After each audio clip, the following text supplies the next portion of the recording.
In this video, we'll go over the top 5 financial tips from Kevin O'Leary. But first, who is Kevin O'Leary? Kevin was born to a middle-class family in 1954. The combination of Kevin's mother's family heritage as merchants and his father's Irish charisma truly meant that O'Leary was born for business.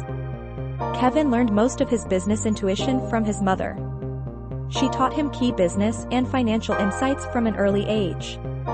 These became Kevin's core philosophies and the pillars upon which he would one day build his empire. As a university student, Kevin's innate business sense led him along several different paths, including some very unusual, very entrepreneurial ways of making a profit.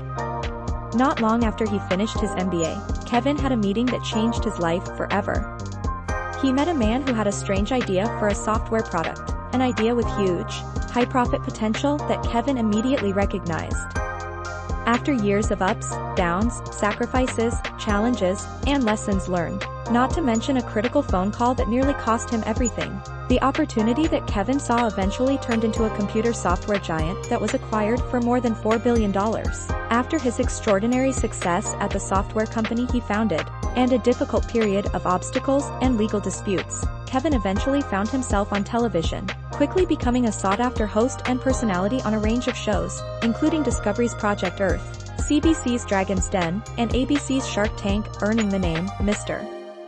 Wonderful.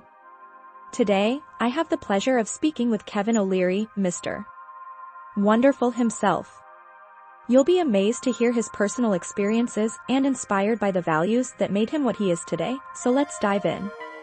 The keys to financial freedom. Most of us think that financial freedom is all about making money. But for Kevin, it goes beyond that. For him, the essence of financial freedom lies in having enough financial resources that you can do the things you love and you're passionate about. Throughout our conversation, he mentioned many valuable tips on how one can reach financial freedom. Though there are many, I would like to highlight the things below. Here are 5 financial tips from Kevin O'Leary. Number 1, build powerful habits. As an investor, Kevin has learned so many things from working with CEOs and other like-minded people. From these encounters, he learned that there are 3 important habits crucial to achieving financial freedom. The first one is writing down the 3 things you need to get finished and putting them in the mirror. Sounds simple, right? Here's why Kevin thinks that this habit works. Once I've stuck it on my mirror, I am myopically focused to get those 3 things done. Before I check my email, before I do anything else, I nail those 3 things. You cannot believe how productive you get when that happens. You don't let yourself get distracted with what's happening around you. I think that what Kevin is emphasizing here is the power of concentration. When you concentrate single-mindedly on something, you can achieve whatever you can think of. So if you're thinking of having enough money to take that trip and go around the world, then you need to have an eagle-eye focus on the top 3 things you need to accomplish to get this goal done.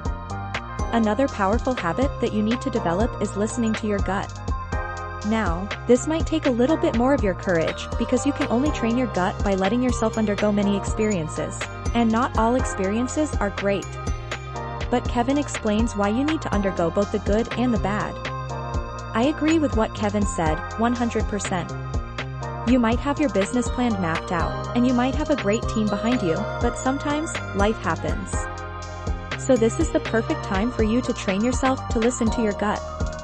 It's your radar and your DNA speaking to you, figuring out what the next move is going to be. The last habit that Kevin thinks is crucial to your financial journey is making time for your loved ones. People equate financial freedom to being an entrepreneur. But they should know that entrepreneurship isn't a destination, it's a journey.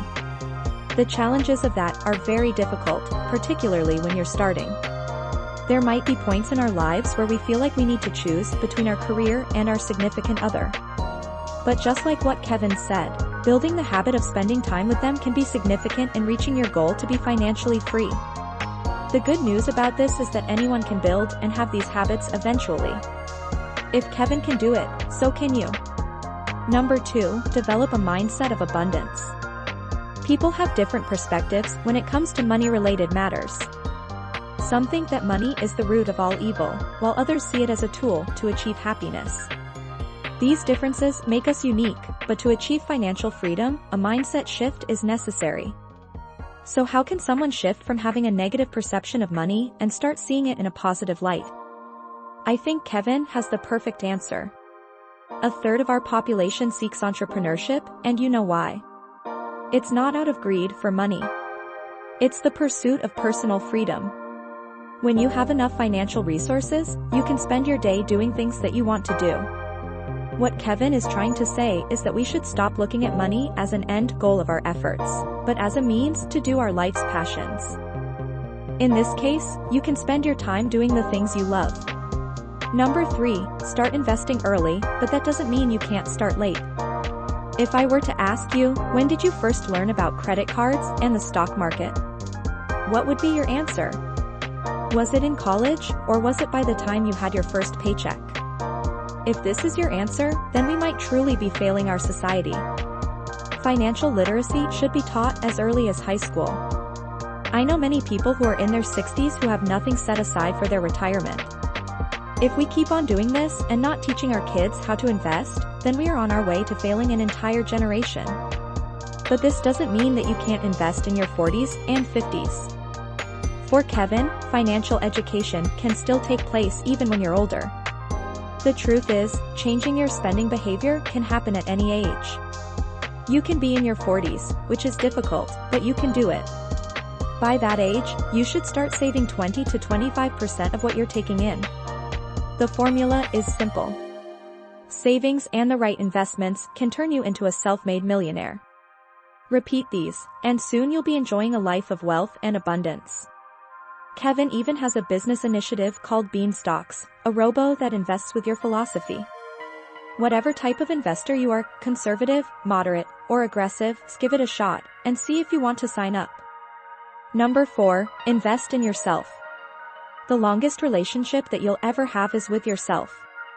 It's only fair enough that you take steps to learn and enrich your experience so you can increase your value. For Kevin, everything that he has and he can do now is attributed to his investments in himself. I went through some very tough times, right from when my mother cut me off through several business ventures I failed in. But I just got to keep getting up every day and stay in the race. It's very hard. But I'm glad I did what I did. I wouldn't change a thing. I'm very proud to be able to offer the things I do to my family and to support different initiatives, and charities and support the arts and collect watches and guitars and cook. All these things are made available to me because I've been able to focus on being successful in business. How about you? When was the last time you listened to the podcast you liked? Or purchased an online course on something that you love? If you think that spending money to improve yourself is too expensive, then try to think of all the missed opportunities you could have had if only you had enrolled in this course or taken that class. Invest your time, money, and efforts in improving yourself. Buy books, watch videos, and enroll in classes on how to get a growth mindset. Soon enough, you'll be at the pinnacle of your financial success. Number 5, overcome self-doubts. A limiting factor that stops us from achieving our financial freedom is self-doubt. It's not only regular people who question their capabilities.